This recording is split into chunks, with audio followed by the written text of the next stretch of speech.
Hello दोस्तों, आज मैं आपको पढ़ाने वाला हूँ 1857 की क्रांति या विद्रोह। भारत में 1857 में प्लासी की लड़ाई के बाद अंग्रेज शासन की स्थापना हुई और इसके बाद अंग्रेजों की कूटनीतियों के फलस्वरूप उनका विस्तार बहुत तेजी से होने लग गया था। भारत के अधिकतर हिस्से पर अंग्रेजों ने अपना शासन जमा लिया था। इसके फलस्वरूप भारत के लोग बहुत इनसे परेशान थे और ये भारत के लोग बहुत ही परेशान करते थे। इसके फलस्वरूप 1857 क्रांति का उदय होता है। राजनीतिक कारण, लैप्स की नीति। दोस्तों, लैप्स की नीति एक ऐसी नीति थी अंग्रेजों की कूटनीति जिसमें क्या था कि जैसे किसी लॉर्ड डलहौजी ने यह एक नीति बनाई थी, जैसे किसी का वारिस नहीं है तो उसको अंग्रेज सरा शासन में विलय कर लिया जाएगा और ऐसा माना जाएगा इनका कोई बेटा नहीं है तो इसको ये भारत ब्रिटिश सरकार का हो जाएगा। और झांसी की रानी कोई बेटा नहीं था, इसके फलस्वरूप उन्होंने भी यह विद्रोह किया। अवध का अंग्रेज साम्राज्य में विलय। दोस्तों, अवध के नवाब वाजिद अली शाह अंग्रेजों के बहुत अच्छे दोस्त थे, लेकिन उन्होंने उस नवाब को भी खराब नीति बोलकर उसके राज्य को अपने में विलय कर लिया और पूरे राज्य पर अंग्रेजी शासन चालू कर दिया। यह भी एक 1857 की बड़ी क्रांति थी। बहादुर शाह जफर के साथ दुर्व्यवहार। दोस्तों, अंग्रेजों ने अंतिम मुगल शासक बहादुर शाह जफर के साथ दुर्व्यवहार किया। उन्होंने सिखों से बहादुर शाह जफर का नाम हटाकर बंद कर दिया और गद्दी पर उनके बड़े बेटे को ना बिठाकर छोटे बेटे को षड्यंत्र से बिठाया, क्योंकि छोटा बेटा उनके हिसाब से काम करेगा, इसलिए उन्होंने उसको छोटे बेटे को गद्दी पर बिठाया। नाना साहब के साथ अत्याचार। लॉर्ड डलहौजी ने नाना साहब को पेंशन देना बंद कर दिया था। पेंशन घराने के बकाया धन को भी नहीं चुकाया और उन्हें नोटिस भेज दिया कि आपकी ज़मीन कभी भी ली जा सकती है। यह सुनकर नाना साहब और उनके समर्थकों ने यह विद्रोह स्टार्ट कर दिया था। सामाजिक धार्मिक कार्ड। हिंदू उत्तराधिकार कानून में परिवर्तन। अंग्रेजों ने हिंदू उत्तराधिकार कानून में परिवर्तन करके यह प्रावधान कर दिया, यदि कोई हिंदू ईसाई धर्म अपनाता है तो उसकी ज़मीन नहीं ली जाएगी। यह भी एक मुख्य कारण था 1857 के विद्रोह का। भारतीय शिक्षा का विनाश।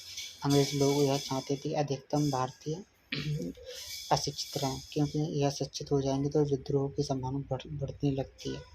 भारत में अंग्रेज शासन के साथ अंग्रेजी आरंभ हुई, जिसके फलस्वरूप भारतीय शिक्षा महत्व कम हो गया। मतलब दोस्तों, क्या है इसमें कि वो अपनी अंग्रेजी शिक्षा देने लग गए और भारतीय शिक्षा कम हो गई।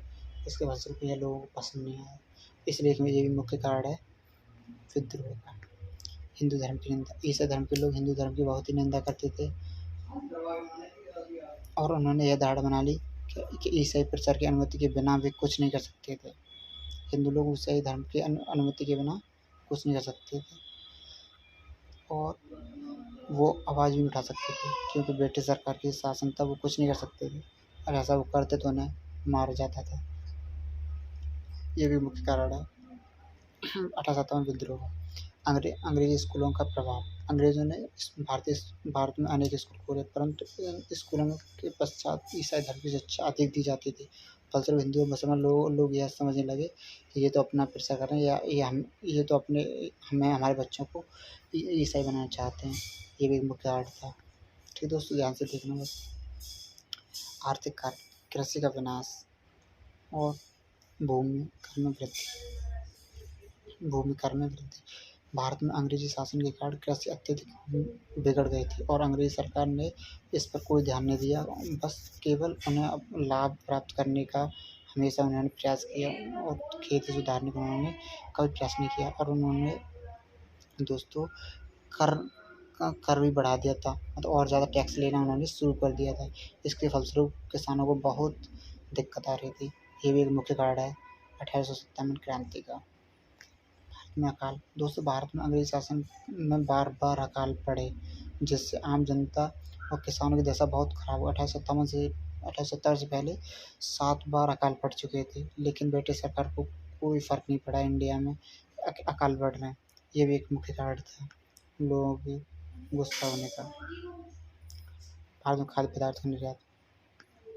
भारत में असुविधा परंपरागत कृषि व्यवस्था के कारण कृषि उत्पादन बहुत कम था, परंतु अंग्रेज सरकार ब्रिटेन की आवश्यकताओं को पूरा करने के लिए यहाँ से चावल एक्सपोर्ट करती थी।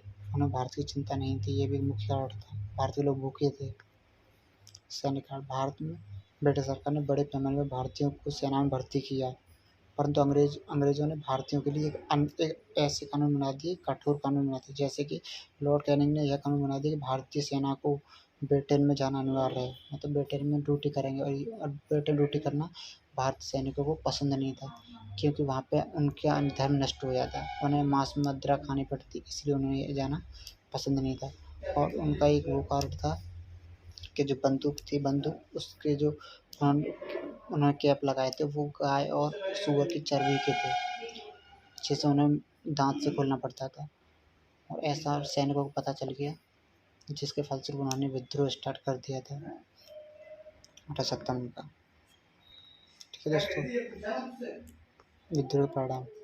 भारतीय लोगों की समस्याओं के प्रति ब्रिटिश समस्या का ध्यान आकर्षित किया और ईस्ट इंडिया कंपनी का कार्यकाल समाप्त कर दिया। दोस्तों, इसका परिणाम यह हुआ कि ईस्ट इंडिया कंपनी का वो कार्यकाल समाप्त हो गया। बिल्कुल।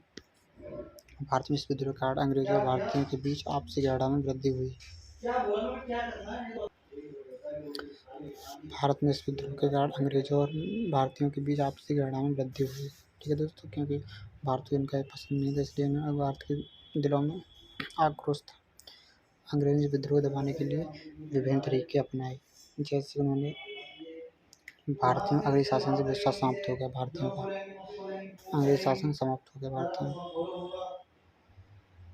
ठीक है दोस्तों, और अंग्रेजों ने भारतीयों को अपना वफादार बनाने के लिए अंग्रेजी शिक्षा का प्रचार कर दिया, और सेना में भारतीयों की वृद्धि बढ़ा दी और अधिकारियों की संख्या भी बढ़ा दी गई। भारतीय लोगों को अपनी समस्याओं के प्रति आकर्षित ब्रिटिश सरकार अपनी ओर आकर्षित किया।